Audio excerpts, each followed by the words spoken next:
Magandang umaga mga bata. Ako muli si Binibining Maricarnic daw ng Angeles Elementary School. Ngayong araw ay ating pag-aaralan ang mga katangiang pisikal na nagpapakilala sa iba't ibang lalawigan ng ating rehiyon. Paano mo mailalarawan ang ating rehiyon? Ano-ano ang mga pisikal na katangian ng mga lalawigan sa ating rehiyon? Tayo ay naninirahan sa gitnang Luzon o ikatlong rehiyon. Mapapansin natin na maraming mga anyong lupa at anyong tubig na nakapaligid sa bawat lalawigan. Ano-ano ang mga natatanging anyong lupa o anyong tubig na kilala sa ating lalawigan at rehiyon? Halina't pag-aralan natin ang bawat anyong lupa at anyong tubig na ating makikita sa bawat lalawigan ng rehiyon 3. Umpisahan natin sa lalawigan ng Aurora. Ano-ano ang mga anyong lupa at anyong tubig na makikita sa lalawigang ito? Mayroon tayong Lamau Caves, Baler at ang Digisit Beaches, Banes Spring, Dimtumbo at Conayan Falls at ang Dibot Bay. Ito ang Lamau Caves na makikita sa lalawigan ng Aurora. Sa lalawigan ding ito makikita ang mga anyong tubig. Meron silang Dikisit Beach, Banjo Springs, Dibot Bay at Ditumabo Falls. Ngayon naman ay ating tignan ang mga anyong lupa at anyong tubig na makikita sa Bataan.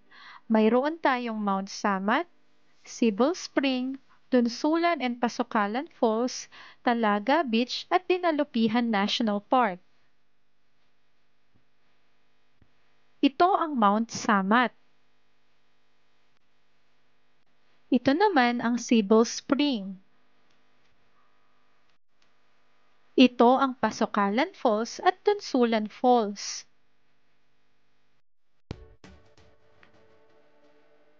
Ang Talaga Beach, ang Morong Beach Resort. Ngayon naman ay ating tingnan ang mga anyong lupa at tubig na makikita sa lalawigan ng Bulacan. Makikita rito ang Biak na Bato, Kalumpit River at Balaong River. Ito ang Kalumpit River. Ito naman ang Balaong River kung saan makikita ang Biak na Bato.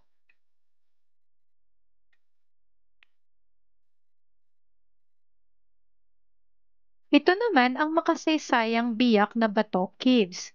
Maraming mga kuweba ang matatagpuan sa lugar na ito. Batay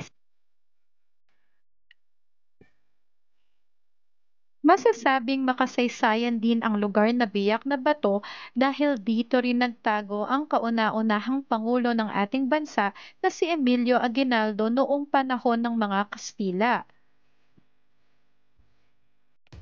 Siya ay nagtago sa Tanggapan Cave.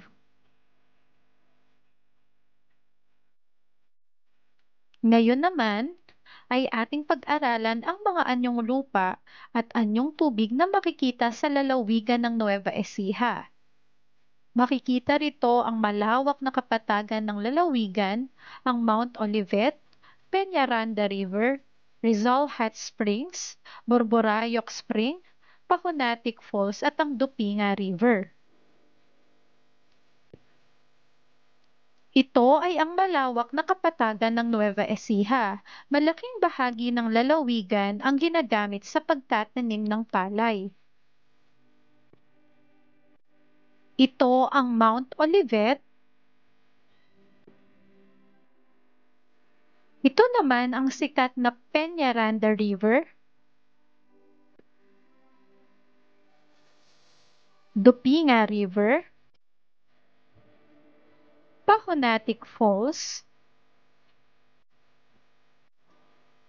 Ngayon ay ating pag-aralan ang ating lalawigan, ang lalawigan ng Pampanga. Ang mga anyong lupa na makikita rito ay ang Mount Arayat at ang White Walls ng Pampanga. Ang mga anyong tubig na makikita sa ating lalawigan ay ang Pampanga River, Miamit Falls at ang sikat na Puning Hot Spring. Isa sa bundok na ating makikita sa ating lalawigan ay ang Mount Arayat. Ito naman ang White Walls ng Porac.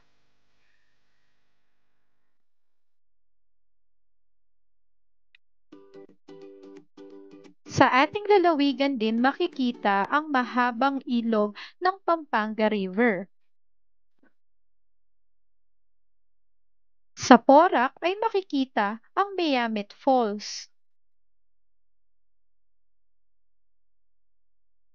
At ang sikat na Puning Hot Spring na makikita naman sa bayan ng Sapang Bato.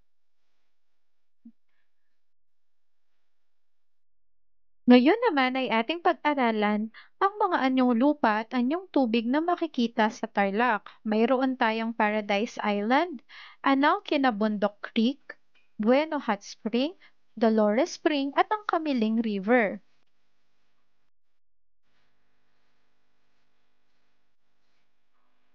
Ito ang Dolores Hot Spring at ang Kamiling River. Ngayon ay puntahan natin ang lalawigan ng Zambales. Maraming mga anyong lupa at anyong tubig ang makikita sa lalawigang ito, katulad ng Mount Tapulaw at Mount Pinatubo. Dito rin makikita ang sikat na Subic Bay at ang Pinatubo Crater Lake. Ito ang lalawigan ng Zambales.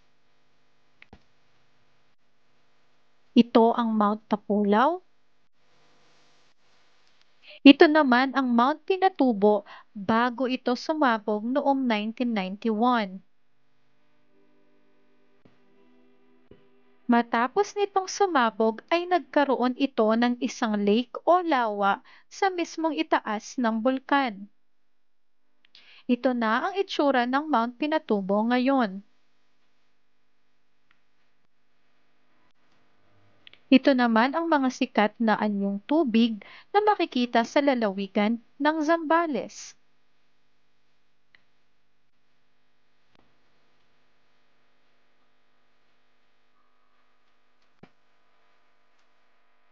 Ito ang sikat na Subic Bay.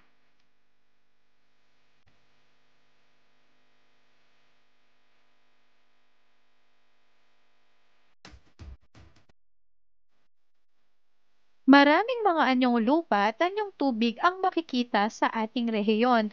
Naway mapuntahan natin sila at mabigyan ng oras. Tapos na ang ating aralin. Salamat sa panonood mga bata.